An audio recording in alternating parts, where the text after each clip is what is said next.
Koordinator Masyarakat Anti Korupsi Indonesia, MAKI, Boyamin Saiman menilai, tindakan Komisi Pemberantasan Korupsi, KPK, yang keliru menetapkan pejabat Badan Nasional Pencarian dan Pertolongan, Basarnas, berlatar belakang militer sebagai tersangka harus mendapatkan sanksi dari Dewan Pengawas, Dewas.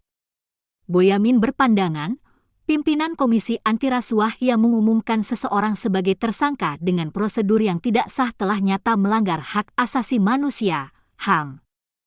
KPK tidak cukup hanya minta maaf karena sudah melanggar HAM yaitu penetapan dan pengumuman tersangka secara tidak sah. Pimpinan KPK juga harus kena sanksi pelanggaran kode etik, ujar Koordinator MAKI Boyamin Saiman kepada Kompas.com, Jumat, 28 Juli 2023.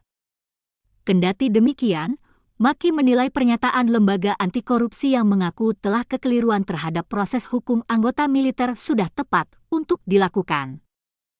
Sebab, KPK akan kalah jika anggota militer yang ditetapkan sebagai tersangka melakukan pra-peradilan terhadap proses hukum tersebut.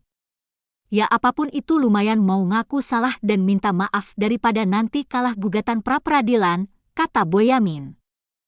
Koordinator MAKI ini pun berpandangan, tindakan KPK yang menyalahi prosedur penetapan tersangka tidak bisa selesai hanya dengan permintaan maaf. Dewas KPK diminta menindak pimpinan Komisi Anti Rasuah yang lalai terhadap proses hukum tersebut. Tapi kesalahannya keterlaluan dan tidak bisa dimaafkan karena ini proses hukum, seluruh pimpinan harus kena sanksi berat Dewas KPK, kata Boyamin. Sebelumnya, KPK meminta maaf kepada Panglima TNI Laksamana Yudo Margono karena telah menangkap tangan dan menetapkan tersangka pejabat Basarnas dari lingkup militer. Untuk diketahui, KPK sebelumnya menetapkan Kepala Basarnas, Marsikal Madya TNI Henry Afiandi setelah menangkap tangan bawahannya, Letkol, ADM, TNI Afri Budi Cahyanto. Wakil Ketua KPK Johanis Tanak mengatakan, pihaknya memahami semestinya penanganan dugaan korupsi Henry dan Afri ditangani oleh Pusat Polisi Militer, Puspom, TNI. Pernyataan ini Tanak sampaikan usai menggelar audiensi dengan sejumlah petinggi militer termasuk Komandan Pusom dan Puspom, TNI, Marsikal Muda R. Agung Handoko.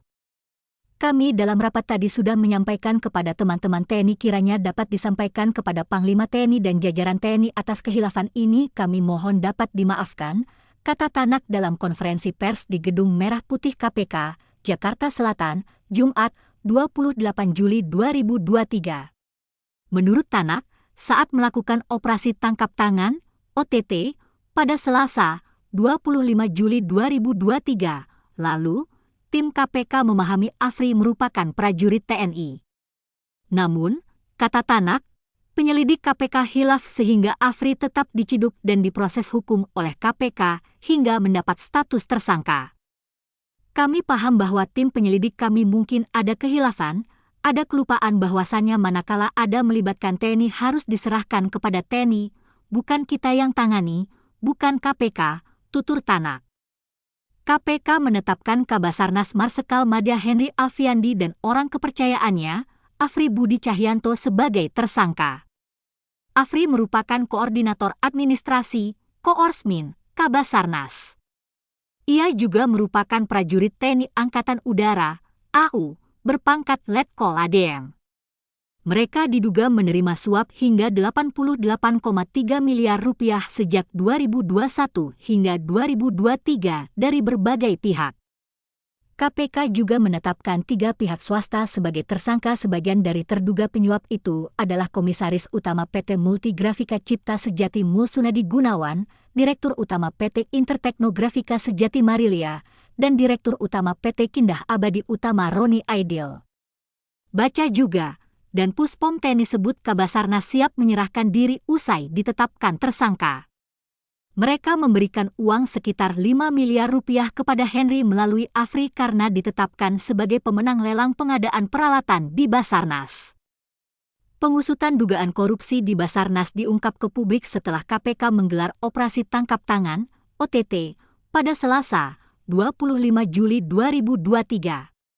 Sementara itu, Henry menyatakan siap bertanggung jawab atas kebijakannya sebagai Kepala Basarnas.